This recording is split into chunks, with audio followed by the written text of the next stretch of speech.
আজ দেশের বিভিন্ন জেলায় নিরাপত্তা ব্যবস্থা জোরদার করা হয়েছে। বাংলাদেশ নিষিদ্ধ ঘোষিত আওয়ামী লীগের ৭৭তম প্রতিষ্ঠাবার্ষিকী ঘিরে সম্ভাব্য কর্মসূচি ও উত্তেজনার আশঙ্কায় আইনশৃঙ্খলা বাহিনী সর্বোচ্চ সতর্ক অবস্থায় রয়েছে। ঢাকা সহ দেশের একাধিক গুরুত্বপূর্ণ জেলায় অতিরিক্ত পুলিশ মোতায়েন করা হয়েছে।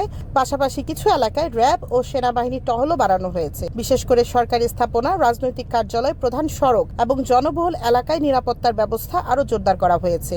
আইন শৃঙ্খলা বাহিনী জানিয়েছেন, যে কোনো ধরনের বিশৃঙ্খলা, গুজব বা উস্কানির প্রতিরোধে তারা সর্বোচ্চ প্রস্তুত রয়েছে।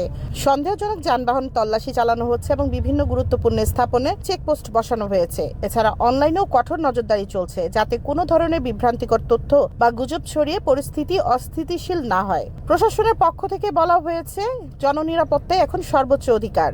এদিকে সাধারণ মানুষ শান্তিপূর্ণ পরিবেশ আশা করছেন এবং তারা চান সব ধরনের রাজনৈতিক কর্মসূচি যেন কোনো ধরনের সংঘর্ষ বা অস্থিরতা ছাড়াই সম্পন্ন হয়। বর্তমানে দেশের বিভিন্ন স্থানে পরিস্থিতি নিয়ন্ত্রণে রয়েছে এবং প্রশাসনের কঠোর নজরদারি চলছে।